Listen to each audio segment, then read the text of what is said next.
Du grand journal de Radio J à écouter sur notre appli mobile. Place maintenant à l'entretien de cette édition. Maître Julie Buclaman, bonjour Bonjour. et merci d'avoir accepté notre invitation. Vous êtes avocate et vous représentez plusieurs membres de la famille de Sarah Halimi en tant qu'avocate de l'OJIE, l'Organisation juive européenne. Vous avez plaidé ce matin devant la Cour de cassation. Qu'avez-vous dit dans votre plaidoirie? Eh bien, on a été deux avocats à représenter ce qu'on appelle les parties civiles. Et j'ai insisté sur la spécificité de cette affaire, puisque le meurtrier de Sarah Halimi est un consommateur habituel de cannabis, qui fumait 15 joints par jour depuis 10 ans. Et de la cocaïne, hein, c'est ce qu'on a entendu tout à l'heure. Alors, il était drogué, ça c'est sûr, mais c'est vrai que spécifiquement, il avait l'habitude de fumer 15 joints par jour depuis 10 ans. Et l'idée, ce que j'ai plaidé, c'est de soutenir que cette consommation excessive, habituelle, était constitutive d'une faute et qu'il ne pouvait pas se prévaloir de sa propre faute pour alléguer de l'abolition de son discernement, qui, il est vrai, résultait de cette consommation fautive. Voilà.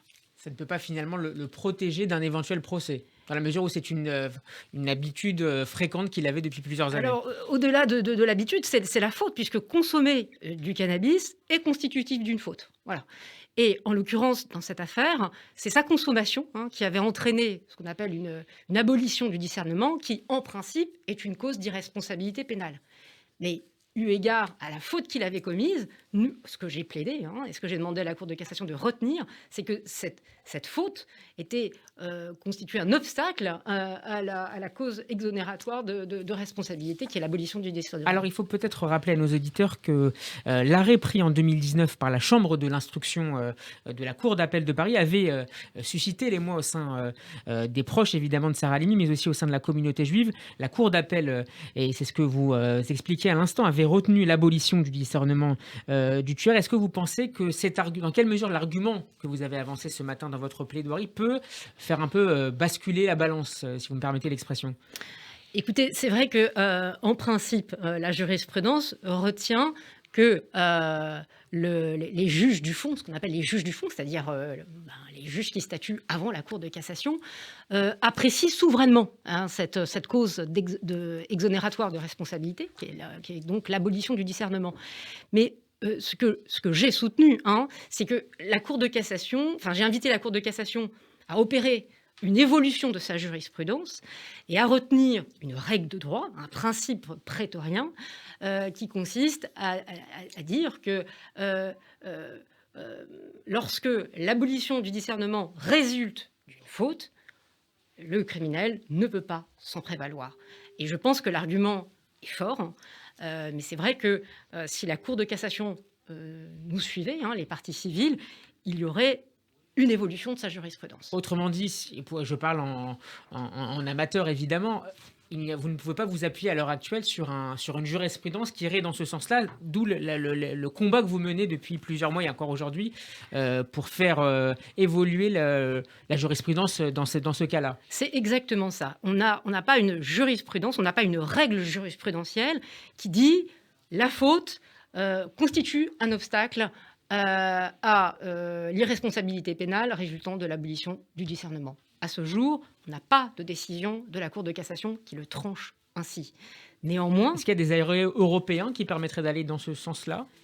Non, il n'y a pas davantage de décision de la Cour européenne des droits de l'homme. Néanmoins, le rôle de la Cour de cassation a un rôle de prétorien qui crée du droit. Et nous avons invité la Cour de cassation à consacrer un principe général selon lequel, eu égard à une telle faute, le criminel ne peut pas se prévaloir de l'abolition de son discernement. Et donc l'objectif, pour être encore le plus clair possible avec nos auditeurs, c'est que le meurtrier présumé soit renvoyé ensuite, à l'avenir, devant une cour d'assises. C'est bien ça? Exactement. Si la Cour de cassation censurait l'arrêt de la Chambre de l'instruction, il y aurait un nouveau procès devant la Chambre de l'instruction, mais compte tenu de la règle que la Cour de cassation aurait consacrée, c'est-à-dire de dire quand il y a une faute, il n'y a pas d'irresponsabilité pénale, alors dans ces cas-là, effectivement, il y aurait un renvoi de Kobili Traoré aux assises et qui serait jugé par la véritable juridiction du jugement en cas de crime. Est-ce que vous avez une idée du calendrier d'un éventuel procès devant la cour d'assises devant une Ah cour bah, d'assises. non, il faudrait déjà que la Cour de cassation suive.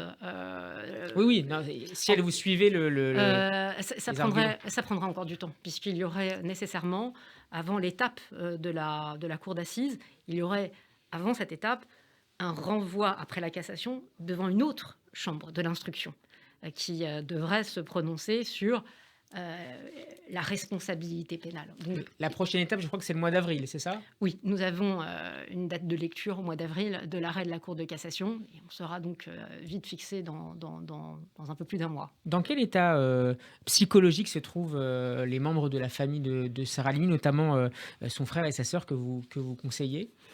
Alors, moi, j'ai moins de contact avec eux au quotidien que les avocats qui ont suivi l'affaire devant les juridictions du fond, notamment Maître Melki et Maître Bloch et Maître Benoulache. Donc, je n'ai pas de contact au quotidien avec les membres de la famille de Sarah Halimi, mais j'imagine qu'ils ont un espoir dans cette étape dans cette étape devant le juge de cassation. Est-ce que vous diriez du coup que l'absence de procès dans cette affaire enverrait un très mauvais signal pour tous ceux qui luttent, y compris au sommet de l'État, contre l'antisémitisme en France? Euh, Parce que c'est une affaire emblématique. C'est une affaire emblématique puisque le caractère antisémite du crime a été reconnu et parallèlement, cette abolition du discernement qui a créé une énorme frustration puisque malgré le caractère antisémite du crime, on se retrouve quand même avec une affaire qui n'est pas jugée par une juridiction de jugement.